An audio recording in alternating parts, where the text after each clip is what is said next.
Kilometre দূরে আবার একটা ব্যারিকেড, সেই ব্যারিকেড একেবারে পুলিশ ঠেলে আটকে রেখে দিয়েছে। লাঠি পুলিশ হাত থেকে টেনে নেওয়ার চেষ্টা হচ্ছিল। আটক করা হয়েছে শুভেন্দু অধিকারী, শ্রমিক ভট্টাচার্যদের। প্রিজন ভ্যান আটকে রেখেছেন বিজেপি কর্মীরা। প্রিজন ভ্যানের ওপর এক বিজেপি কর্মী পতাকা হাতে উঠে গিয়েছেন। একই দফা, একই দাবি, একই দাবি, একই দফা।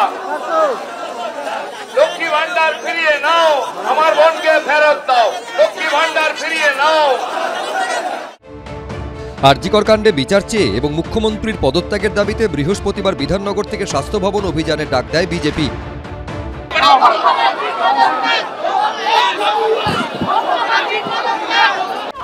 স্বাস্থ্য ভবন থেকে 4 কিলোমিটার দূরে ইন্দিরা ভবনের সামনে ব্যারিকেড, টিয়ার গ্যাসের শেল নিয়ে প্রস্তুত ছিল পুলিশ, র্যাফ। কিন্তু পুলিশের সমস্ত বাধা টপকে ব্যারিকেড ভেঙে এগিয়ে যায় বিজেপি কর্মীরা।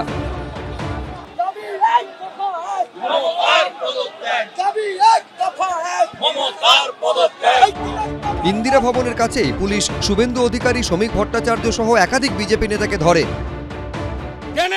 গাড়িতে তুললো খুনি মমতা, স্বৈরাচারী, স্বৈরাচারী, ধর্ষকদের নেত্রী, ধর্ষকদের নেত্রী খুনি মমতা। দফা 1 দাবি 1, স্বৈরাচারী নিপাত যাক, স্বৈরাচারী নিপাত যাক, খুনি মমতা হয় হয়। শ্রমিক বাবু, শুভেন্দু বাবু তারা প্রথমেই বাসে উঠে জানলার ধারে এমন আরাম করে বসলেন, দেখে মনে হলো এবার মন্দারমণি যাচ্ছেন। তো রাজ্য সরকারের উচিত তাদের জন্য পরের বার থেকে যেন বিলাসবহুল ভলভো বাসটা অন্তত রাখে। শ্রমিক ভট্টাচার্য, শুভেন্দু অধিকারী যারা প্রথমেই বাসে উঠতে চান, জানলার ধারে বসে সুন্দর দেখতেও লাগছিল। করুণাময়ীর কাছে ফের একবার মিছিল আটকানোর চেষ্টা করে পুলিশ। বিজেপি কর্মীরা অনেকে কিন্তু দৌড় লাগিয়েছে, ব্যারিকেড ভেঙে দিয়ে স্বাস্থ্য ভবনের দিকে তারা দৌড় লাগাচ্ছে। একটা সময় পুলিশের সঙ্গে বিজেপি কর্মীদের ধস্তাধস্তি শুরু হয়ে যায়।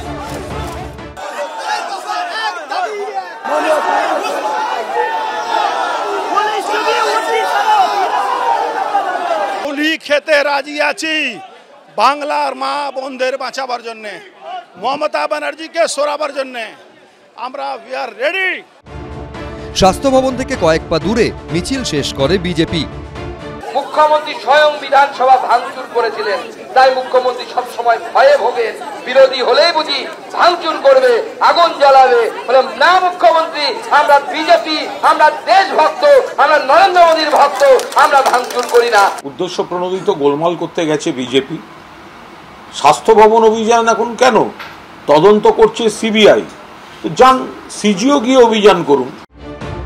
এদিকে আরজিকর কাণ্ডে সুবিচারের দাবিতে রাত দখলের পর এবার রবিবার রাত 10টায় রাত পাহারার প্রতীক টর্চ জ্বালানোর ডাক দিলেন রিমঝিম সিনহারা। বাড়ির ছাদে, পাড়ায় কিংবা ক্লাবে বেগুনি পতাকা, যা কিনা নারী আন্দোলনের রং, তা উত্তোলনেরও আহ্বান জানিয়েছেন তারা।